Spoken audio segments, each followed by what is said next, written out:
and it absolutely is. But you know what they're trying to do in the UK? They're vilifying Elon Musk for calling attention to this. And I am astounded. I did not know, but something like 1.5 million young girls, young women have been raped and forced into prostitution by Pakistani gangs in the UK.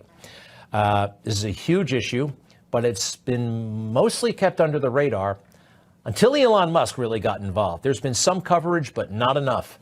Years ago, the Christian Broadcasting Network's Dale Hurd filed this report, and it's shocking.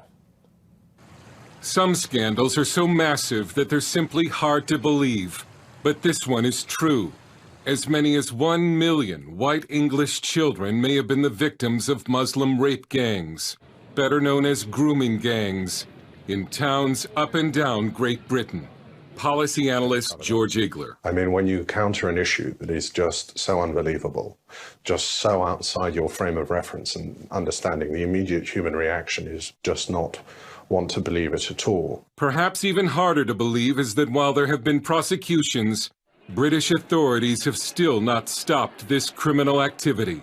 There's a particular problem involving Pakistani heritage men who target young, vulnerable white English girls. Not my words, but a member of Parliament, Jack Straw, who also said these Pakistani heritage men view white English girls as, quote, easy meat. And pretty soon he's going to talk about why this is not a bigger matter, why the law enforcement community did not take it more seriously in the UK. Keep going. This is when some shout racism, but here are the facts. Calculations based on convictions show that a British Muslim male is 170 times more likely to be part of a sex grooming gang than a non-Muslim. And there are no recorded instances of non-Muslims doing this to Muslim girls as part of a criminal enterprise. In one local jurisdiction, it was estimated that 6 out of 7 Muslim males either knew about or were part of a grooming gang. That's a lot. Those are overwhelming numbers, but they do make liberals uncomfortable because of the roles, because of skin complexion of the victim and the assailants. Keep going. White English girls, often from broken homes and some as young as 9 years old, were wooed or groomed by teenage Muslim boys called Romeos, and even by groups of Muslim men who hung around school gates. The plan was to make the girl feel important. She was given gifts and drugs, but she was being groomed to be a drug-addicted prostitute. And it gets worse from there. We had to leave the next part out, but it is unbelievably vicious what happens to them next. And this is a cultural thing, right? White victims, Pakistani heritage perpetrators. It's a fact. More. The reason these crimes were covered up and continue to this day is political correctness. No one wanted to be called a racist. Journalists would not speak about it because the perpetrators were mostly dark-skinned and Muslim. Childcare professionals used political correctness as an omerta, a code of silence concerning what the public was allowed to know. These girls are the victims of a multicultural revolution, and it's certainly an indication of the fact that this accusation of racism is potentially the most powerful political weapon known to man. This is also an example of what can happen in a country of 60 million where the press just refused to report. This may have happened to 1 million girls in the UK. The voice you heard there was that of Dale Hurd, correspondent for CBN News. And he was not afraid to go in a politically incorrect direction. Lots of people in the UK were very reluctant to talk about the reality that Pakistani men had targeted perhaps 1 million girls and young women. The issue has been rekindled. But first, Dale Hurd, welcome to Newsmax. How are you? And thank you for your reporting. Good to be with you, Greg. I'm a fan, so it's good to talk to you. Wow, I so appreciate that. Well, I'm a fan of yours. Really great reporting. Sir, you did file that report some years ago. Elon Musk has been talking about it now. Has the situation before we get to the vote, has the situation changed? Is the problem as intense today, or is it worse, or has it gotten better, this victimization by Pakistani young men? It's gotten better, but this started in 2001, I think, when it was first brought to the attention of police. And the problem is authorities there, because everyone's afraid of being called a racist. By the way, Britain's had inquiries about this. It doesn't need another inquiry. It needs a deliverance from this fear of being called a racist, from political correctness.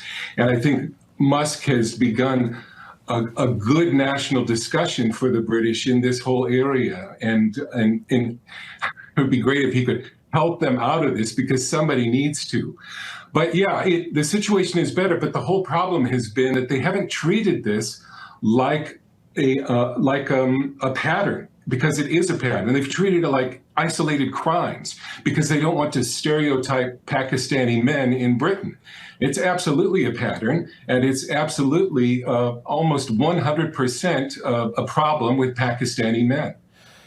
And it's fascinating. You point out that, and forgive me, normally we don't like to talk about race, but we have to, that white men, there are literally 0 white men doing the same thing to young Pakistani girls. It's, I believe, 0.0 or something like that. Exactly. Yeah. There were a few. I looked at the mugshots. A few white men were arrested in these gangs, but they weren't doing it to Pakistani women, because, the backdrop of this is Islam, and I know, because, and that's what brought me into this, is I was covering radical Islam and the growth of it across Europe and the United Kingdom, and this is politically incorrect, but when a Muslim man like these men see a white girl without a headscarf, she's a whore. Okay, she's a prostitute, and they can do what they want with her. And these are often girls from broken homes, and they get taken advantage of. This vote that went down today, it was defeated, a national inquiry. It was defeated by a wide margin, 364 to 1. But you said this is actually not necessary at this point, right? I mean, you're not. This right. was. There was a test. Yeah, there was a task force during Rishi Sunak. Jack Straw from way back. He did his own report for this, in which he was the one who used the phrase "easy meat" about these girls that are being preyed upon. So, I mean, in a sense, it was a political football. Conservatives, want to wound labor. Let's get an inquiry going, because it will show that this has been covered up. You've got the police officers on the street, but they're controlled essentially, what I determined as they're controlled by politicians, and they're not allowed to do their jobs. And so if they were to come forward with a lot of the stuff they knew, their bosses in the police didn't want to hear about it, because they knew it would bring up charges of racism, you're picking on these people, and so forth. Basically, remember there was the scandal, I guess, in the Catholic Church and priests and that kind of thing. And the media went bananas, right? I mean, a big story worthy of inquiry. And it was like a cultural moment. Britain never had that. Britain never had the equivalent, because these folks were protected because Pakistani. They didn't want to write those stories.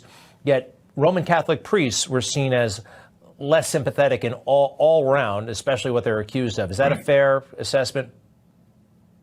Right, and that is this strange situation in Britain, which is an officially Christian nation, where an archbishop anoints the king and queen with oil, and yet Christians in Britain are outsiders today. Tommy Robinson has referred to these Muslims as a protected class. It's politically incorrect, but it's true. They are protected, and they're coddled, and they're given light sentences. And it's wild that the media, I mean, as bad as the government was, the media probably was worse. That's actually a question. Were they? I mean, I can see how that would happen. They didn't report on Joe Biden's condition. They know how to keep secrets. Right. They know how to not report things they know. It's really amazing. So this would blow up once in a while, and you would see in the London Times or some other papers, you would see a report on it. You'd see the mugshots and so forth. But again, it wasn't treated like, I mean, this is a national problem, a huge problem, and it's a pattern. And it's a pattern involving the Pakistani community. They tended to treat it like it was, you know, a fire or, oh, this happened. They did not want to say that this was endemic in the Pakistani community in Britain. Dale Hurd, H-U-R-D. Dale, where's the best place to go for people to consume your content, if you don't mind?